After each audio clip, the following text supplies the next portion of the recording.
Hello students, now we will continue our chapter Chief Seattle's speech, and this is part 4. Remember, before I begin, let's have a quick recall of the previous paragraphs. See, from the previous paragraphs we learned that the idea of buying and selling the land was an unusual thing for Chief Seattle, because land is a natural resource and the whole life depends upon it. It did not belong to a particular tribe or race. It was sacred thing for especially his men, because Native Americans were very attached to nature and they believe that earth does not belong to man, rather man belongs to earth. Chief Seattle said that once the Red Indians covered the land and it carried the memories and culture of his tribe, but with the passage of time, the greatness of his tribes had become a mournful memory. Students, today we shall continue from this paragraph. To us, the ashes of our ancestors are sacred and their resting place is hallowed ground. Underline hallowed ground, holy or sacred. You wander far from the graves of your ancestors and seemingly without regret. Your religion was written upon tablets of stone. Underline tablets of stone refers to 10 commandments. COMMANDMENTS. 10 commandments by the iron finger of your God, so that you could not forget. The red man could never comprehend or remember it.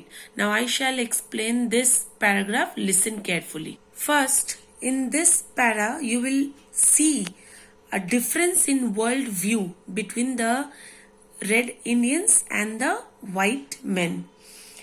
It basically speaks about the contrast between them, that while they follow the 10 commandments of Christianity, here the Native Americans were guided by the spirits of their ancestors, the spirits which continue to be on their land to guide them to respect the environment, respect nature even after they were no more. So basically, Red Indians live very close to nature, loving the beautiful aspects of nature and understand the importance of maintaining them. Now, I shall discuss first the reference of iron finger. Iron finger of your God. It's a biblical phrase which means finger of God. Actually, it refers to the words written onto the stone tablets, tablets of stone. So the words written onto stone tablets by the finger of God latter were brought down from Mount Sinai by Moses. The tablets were also known as the 10 commandments. So literally the expression means immortal fingers. So iron finger literally means immortal fingers. Now in this paragraph we will learn two contrast ideas of religion. The red man's religion is the tradition of their ancestors, the dreams of their old man, given to them in solemn hours of the night by the sachems the chief, okay, and is written in the hearts of their people. But side by side we will talk about the religion followed by the white men. The white men followed Christianity as it was written by the iron finger of their God, symbolizing strict following to the rules and principles. The God of this religion is partial and has forsaken the red children. So Chief Seattle's God, the Red Indians tribe's God, and the God of white men are very different to each other. come to the next paragraph. Your dead cease to love you. Here, your refers to the white men. Your cease means to stop. You will read this para. I will just give you the detail that why did the dead of the white men cease or stop to love them. The culture and tradition of the whites were entirely different from those of Red Indian, that we know. And the white men or their ancestors were very materialistic minded, okay, and wanted to buy the native land of the red man. So the religion to them was just a set of rules.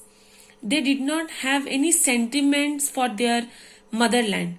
Once they were dead, they stopped loving their fellow men. They wandered away beyond the stars. You can find here that as soon as they passed the portals of the tomb, portals means the gateways of the tomb, they wandered away beyond the stars. So they were soon forgotten and would never return. But how the ancestors of the Red Indians were attached to their land. Now here Chief Seattle sounds very spiritual. As per their belief, ancestors of the Red Indians had left their bodies, but still their souls dwell onto the land because they are very connected to the nature.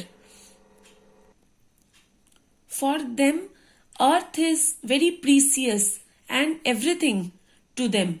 They still love its valleys. You can see here the words sequestered wells means the quiet, peaceful valleys, verdant lined lakes, you can say gracefully lined lakes, very beautifully bays, then in tender fond affection over the lonely hearted living. You will read this. So the ancestors of the red man love its valleys, murmuring rivers, magnificent mountains, then verdant lined lakes, bays. They still guide, consoled and comforted their people on earth. Means they still, the spirit of the Red Indians still guide them and console them. Now see this paragraph. Day and night cannot dwell together. This means that day and night is referred to red and the white tribes. That red and white tribes cannot really coexist together. So the red man has ever fled the approach of the white man as the morning mist flees. Again there is a comparison. By this line, Seattle mean that the red man could not stand before the Americans and flee or disappear as the morning mist disappears before the rising sun. So the proposal or the proposition made by the whites seemed to be fair to Chief Seattle. He would agree to the proposal and would follow whatever had been told to them.